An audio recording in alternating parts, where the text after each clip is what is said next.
ह्यापुढे आता अजून एक कविता सादर होणार आहे. मुक्त छंदातील कविता आहे. शशी डंबारे लिखित कॉफी ही कविता सादर करणार आहे प्रिया देवरुखकर.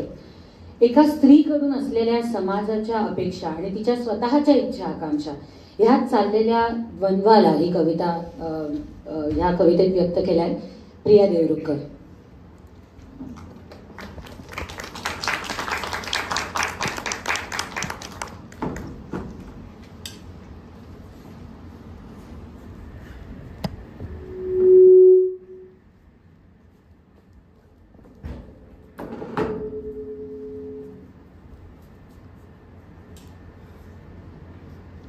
तू आवडतेस,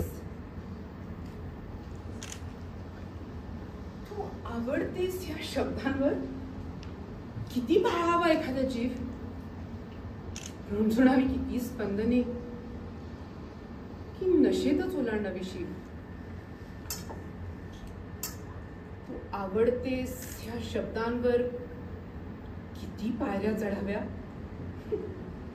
उंबरठ्याचे भान सुटावे, ठेचांवर ठेचा घडाव्या. कॉफी घेऊन परतताना तिच्या मनात असे 100 गिल्ट होते. डोळ्यात पाण्याचे तळे आणि श्वासात प्रायश्चित्त होते.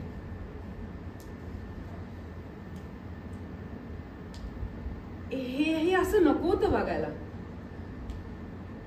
हे असं नको होतं वागायला. कुणी मनापासून आवडलं तरी संस्कार संस्कृती वगैरे सोड, पण घर म्हणून कुणी आहे ना घरी. किती हा तळहातांना घाम आणि पावलांना थरथर. परक्या कॉफीच्या मोहात असं कोणी विसरतं का घर.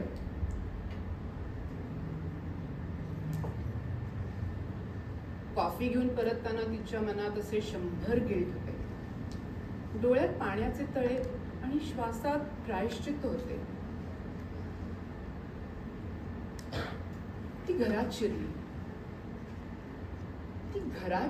तेव्हा घर कवेत घ्यावं की कुशीत शिरावे घराच्या, ह्या प्रश्नावर ओथंबून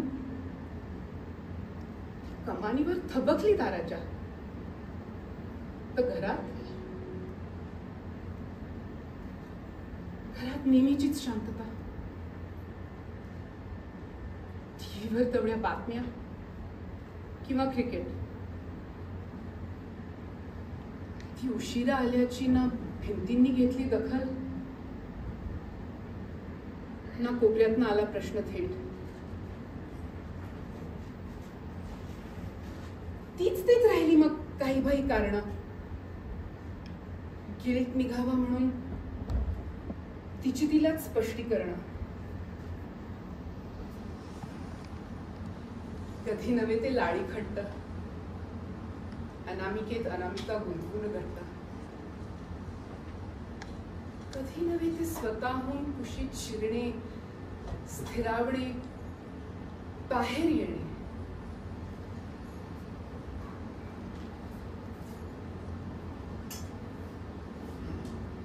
बऱ्याच प्रयासाने बराच वेळ घेऊन मन एकदाचे निवले. अशी कॉफी पुन्हा नाहीच, ह्या निर्णयावर वळले.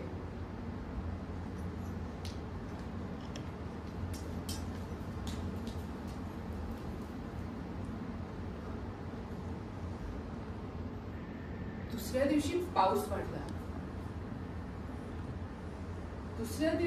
पाऊस वाढला. घर जपण्याचा तिने नवा मुद्दा काढला. या वादळी पावसात ओढाळ हवेत पोचून येणार का ऑफिसला, विचारले तिने घराला. घराने रेनकोट पुढे केला. ती हसली. तिच्या लक्षात आले,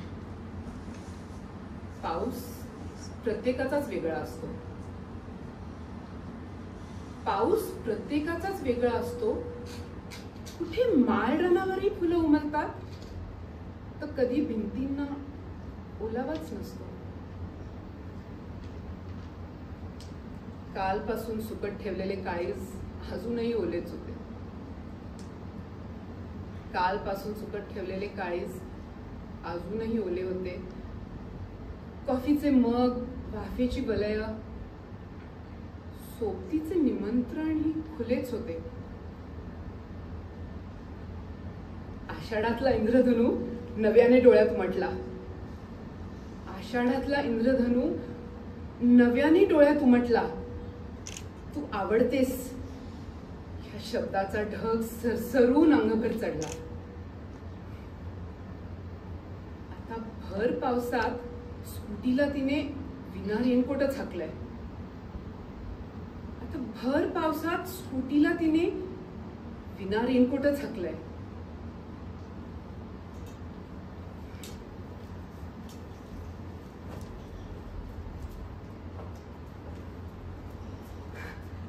आणि हो, कालच्या कॉफीसाठी स्वतःला माफही करून टाकलंय.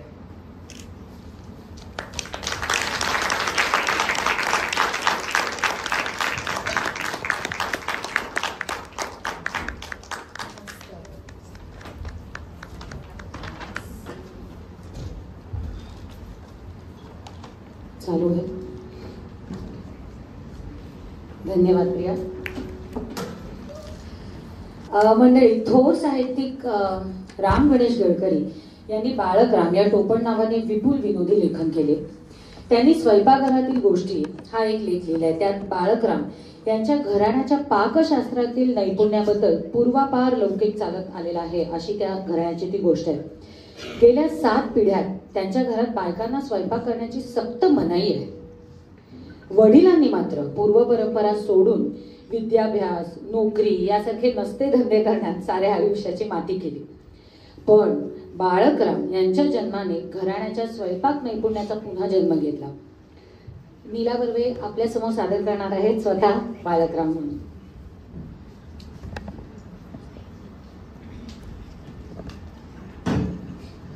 आज मला माझ्या आवडत्या विषयावर 2 शब्द बोलायची स्फूर्ती माझ्या भगिनींचे एतत् विषय लेख वाचून झाली हे मला कबूल करायला पाहिजे. सदर लेखांमध्ये पदार्थांची नावं हे वाचून प्रथम माझे लक्ष या विषयाकडे वळले. विविध पदार्थ नुसती नावं पाहिली तरी काव्यशास्त्राप्रमाणे स्वयंपाकघरातील पाकशास्त्रामध्ये सुद्धा काव्यालंकाराला बराच वाव आहे हे वरवर पाहता कोणालाही दिसून येईल. म्हणजे आता विरोधाभासाचेच उदाहरण बघा. दुधाचा रस्सा, दह्याची भाजी, मिरच्यांची करंजी आणि तिखट मिठाचे मैसूर पाक, शिवाय भोपळ्याच्या बियांचे अनासे ही तर अद्भुत रसकोटीमध्ये जमावतात. अलीजा बहादूर हे वीर रसाचे एकमेव उदाहरण असावे आणि फजिता हे तर हास्य रसाचे अपत्य असावे. सुरळी, मुरुक्कू, होळगी ही सारी पात्रे परभाषा वाचक असून संगीत नृत्यकटिक नाटकातील बौद्ध भिक्षूप्रमाणे किंवा शारदेमधील मुसलमान शिपायाप्रमाणे हास्य रसाचा उठाव करणारी आहेत. ही नामावली पाहिल्यानंतर मला माझ्या पिढीजात पाकरहस्ये श्रोत्यांसाठी, प्रेक्षकांसाठी, त्यांच्या फायद्यासाठी सांगावीशी वाटतात. त्यातील बरीचशी पक्वांनी पुष्कळांना माहीत असेल पण त्याची पूर्णपणे कृती माहीत नसण्याची शक्यता आहे असं मला वाटतं. आणि हो, स्वयंपाकघरातल्या गोष्टीमध्ये मोहन हा नायक असावा. माझ्या पाकशास्त्रातून मी त्याला असूयेने कायमचा हद्दपार केलेले तुमच्या लक्षात येईलच. असो, मी आता माझ्या मुख्य पाककृतींकडे वळतो. माझी पहिली पाककृती आहे चापट पोळ्या.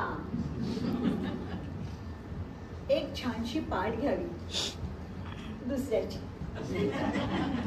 आपल्या हाताची बोटे छान पसरून तो हात त्या उघड्या पाठीवर जोरा दाबता. असे 4-5 वेळा करावे. चांगल्या चापटपोळ्या तयार होतात. जशा चापटपोळ्या तसा धम्मक लाडू. पण येथे हाताची मूठ मात्र चांगली भक्कम असावी. कुठे कुठे याला मुष्टी मोदक असेही म्हणतात. हे दोन्ही पदार्थ बेडी अबेडी मुलांना द्यायला फार छान असतात. आता एका वेगळ्या पदार्थाकडे वळूया. विहिणीची रेवडी. मोठ्या मान सन्मानाने विहीणबाईंना आदराने बोलवावे. शेजारच्या बायकांना आमंत्रण हवेच. मग वेळ काढ पाहून उखाळ्या पाखाळ्या सुरुवात करावी. घालून पाडून बोलायला सुरुवात करावी. विहीणबाई चांगली तापून निघेपर्यंत मुडी दोणी काढायची सोडू नये. थोड्या वेळाने साऱ्या बायका हसायला लागतात आणि वेणीची चांगली रवडी मानते.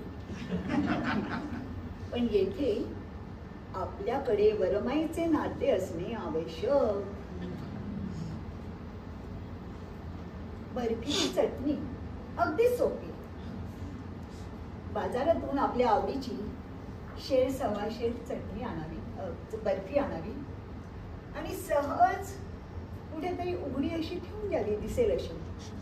स्वयंपाक करताना येता जाता बोकाने मारत बसावं. घटके 2 घटकेमध्ये साऱ्या बर्फीची चटणी होते. माझ्या एका वाचक भगिनीने कुरकुर केली की रोज नवीन चटणी बनवायची तर आजदायक ठरते. मला असे वाटते की आपल्या आवडीच्या कोणत्याही पदार्थाची अशी सहज चटणी बनवता येते. आता एक आरामाचा पदार्थ. दुपारची जेवण झाली की खुशाल ताणून द्यावे. चुलखंडाला वाटाण्याच्या अक्षता द्याव्या. इकडून संध्याकाळी कचेरीतून दमून कंटाळून येणे झाले की आजाराची सबब सांगावी. इकडूनही बहुतेक चुलीची आराधना करणे कंटाळवाणे असते. असा करावा थंडा फराळ. हा उपासाला तर अगदीच योग्य. तसेच काहीसे अंगाचा तिळपापड. पण येथे इकडून जेव्हा 2-4 स्नेहसोबती संध्याकाळी फराळाला बोलावणे झाले असेल तेव्हाच करता येतो. ऐनवेळी चुलखंडात सामसूम पाहून इकडच्या अंगाचा नुसता तिळपापड होतो. पण 4 चौघात बोलायचे नाही. कधी कधी हा तिळपापड दुसऱ्या दिवशी आपल्या अंगावर शेकून घ्यायला मजुरी लागतो. तसाच काहीसा थोडासा सारखाच. पण इथे मात्र एकच पाहुणा पाहिजे. इकडून विचारले झाले की धुसफूस करायला सुरुवात करावी, चिडचिड करावी. इकडनं एक शब्द झाला की आपण लगेच तोंडाला तोंडावे. इकडचे प्रकरण हातघाईवर येते आणि आपल्या पाठीचे चांगले धिरडे बनते. पण हे धिरडे पोटाला मात्र बाधत नाही. याच्यावर थोडासा कठीण पदार्थ आणि वेळखाऊ. हाडाची पोळी.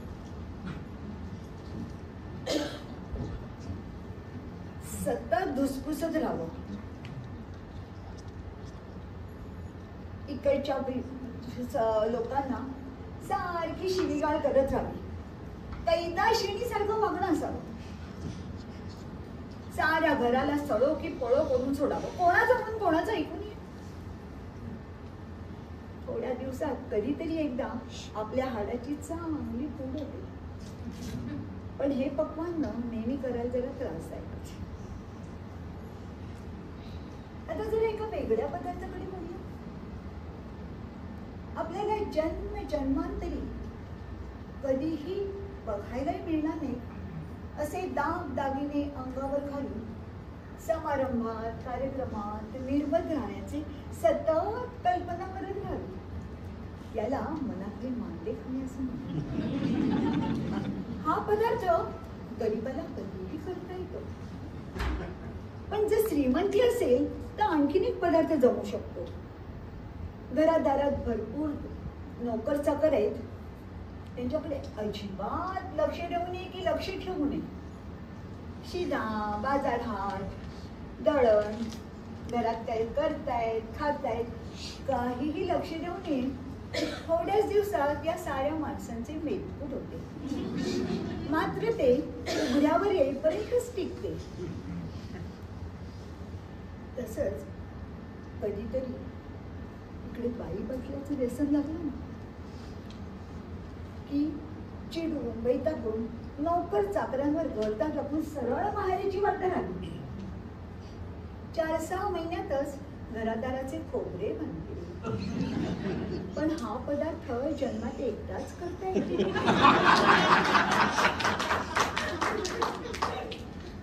तुमच्याकडे जर 8-10 वर्षाचे मूल असेल तर त्याची सतत वाखाणणी करत राहावी. तो म्हणे ते म्हणून त्यावेळी ऐकावे. इकडून जरा रागावणे झाले तर त्याला पोटाशी धरून दिवसभर रडत बसावे. त्याचे भरभरते लाड मनापासून पुरवावेत. थोड्याच दिवसात त्याचा चांगला अकलेचा कांदा तयार होतो. मात्र काही वर्षांनी बाहेरच्यांनी त्याला झोडून काढलं की मात्र खरोखर डोळ्यातून पाणी येतं. आणि जर 2-3 वर्षाचं गोंडस बाळ असेल ना तर त्याला स्वयंपाकघरातच बसून ठेवावं. सारखं त्याच्या हातावर काहीतरी गोडधोड देत राहावं. याची बात इकडून तिकडे जाऊन देऊ नये. शाळेत सुद्धा पाठवू नये. तो म्हणेल ते त्यावर आणखी सारखं खायला घालावं. थोड्याच दिवसात त्याचा गुळाचा गणपती तयार. हा मात्र बरीच वर्ष टिकतो. अशा प्रकारे डाळ शिजवणे, पुराणातील वांगी, नाकाला मिरच्या लावणे, वाटाण्याच्या अक्षता, केल्या कामाचा खिचडा असे अनेक लहान सहान पदार्थ सहज करता येतील. परंतु वेळेअभावी या सर्वांचीच कृती देणे शक्य नाही. तुर्तास जितके दिले आहेत ते पदार्थ माझ्या या साऱ्या भगिनींनी मनापासून त्याचे चीज केले तर या भोळ्या भाबड्या आणि सरळ भावाचे मनापासून धन्यवाद असतील.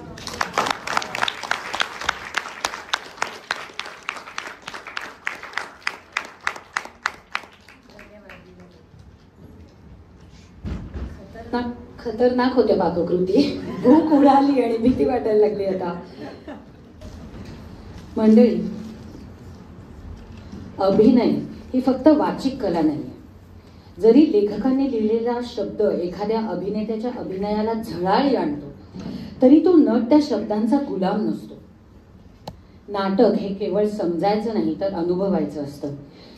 समजा नाटकातनं हे शब्द काढून टाकले तर बरं, शब्दच नाही, नेपथ्य, संगीत, प्रकाश योजना सगळंच काढून टाकलं तर रंगमंचावर काय उरेल?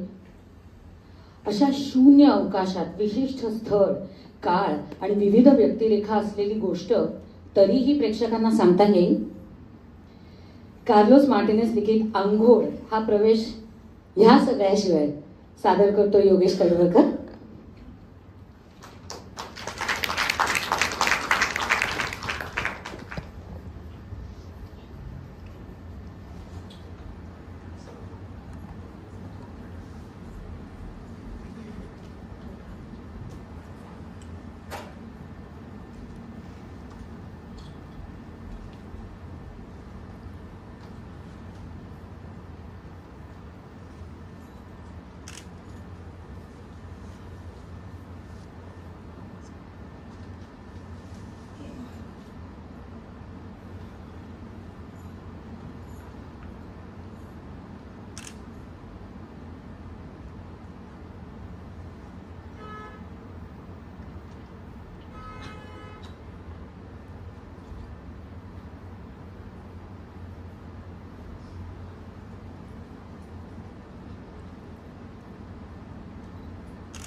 कमाल कमाल, या कमाल अभिनयाला एक कमाल रिॲक्शन देऊ शकते मी. वा दादा वा, भारी, खूपच भारी.